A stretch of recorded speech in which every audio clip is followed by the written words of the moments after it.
আসসালামু আলাইকুম। আশা করি সবাই ভালো আছেন। আলহামদুলিল্লাহ আমরা অনেক ভালো আছি। আজকে আপনাদেরকে দেখাবো ডাল চচ্চড়ি। আমি আরেকদিন আমার এক ভিডিওতে দিছিলাম আমার পেজে ডাল বুনা। তো আজকে একটু অন্যরকম করে করব।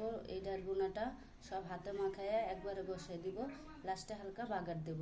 তো এখানে আমি পেঁয়াজ, রসুন, কাঁচামরিচ, ধনিয়ার গুঁড়া, লবণ, হলুদ দিয়ে নিছি, তেলও দিয়ে নিছি। এখন মাখায় নেব। দেখেন এখানে আমি পরিমাপ মতো পানিটাও দিয়ে নিছি, সব মাখায় বসাই দিলাম। ঠিক আছে। তো আমার ভিডিওটা যদি ভালো লাগে আমার চ্যানেলটাকে সাবস্ক্রাইব করে লাইক দিয়ে কমেন্ট করে জানাবেন রান্নাটা কেমন হলো।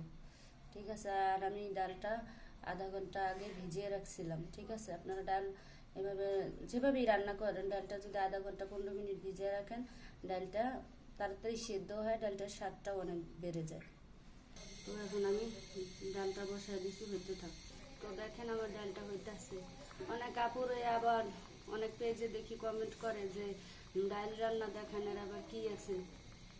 সো সেটা যার যার ব্যক্তিগত ব্যাপার। দেখেন আমার ডালের কি অবস্থা। আর একটু পরে বাগারটা দিয়ে দিব, যেহেতু সবকিছু একসাথে মাখায় সবকিছু দিয়ে দিছিলাম। তো তারপর আমি ঘেরানোর জন্য একটু বাগার দেবো। তো চলেন বাগারের প্রসেস নিয়ে চলে যায়। এটা আমি বাগারটা বসিয়ে দিচ্ছি। এখানে বাগারটা হয়ে গেছে, ডালটা দিয়ে দিব।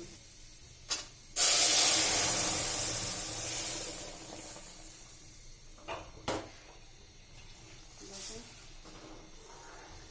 আর একটু ঝোলটা শুকাবে। দেখেন আমার ডালটা কীরকম মাখা মাখা হয়ে গেছে। এখন আমি উঠে নিব। তো জিনিস একটাই যে ডাল, কিন্তু রান্নাটা এক একবার এক এক রকম। ওইদিন করেছিলাম আমার পেজে দেওয়া আছে ডাল বোনা, একটু নরম, আজকেরটা একটু শক্ত, এটা হাতে মাথায় করছি। তো আরেকটা আছে ডাল চচ্চড়ি, যেটা একবারে শুকনো শুকনো দানাযুক্ত থাকে, ওইটাও একদিন করে দেখাবো। তো উঠে নেব ডালটা। চলেন দেখেন কেমন হলো। জিনিস একটাই হতে পারে ডাল, কিন্তু এক এক রকম রান্নায় এক এক রকম টেস্টি হয়। ঠিক আছে। একরকম টেস্ট আর হয় না। তো দেখেন আজকের ডালটা তো শুকায়, ডালটা যখন ঠান্ডা হবে তখন আর একটু শক্ত শক্ত হয়ে যাবে। আমার ভিডিওটা ভালো লাগলে আমার চ্যানেলটা সাবস্ক্রাইব করে লাইক দিয়ে কমেন্টে জানাবেন কেমন হলো। আল্লাহ হাফেজ।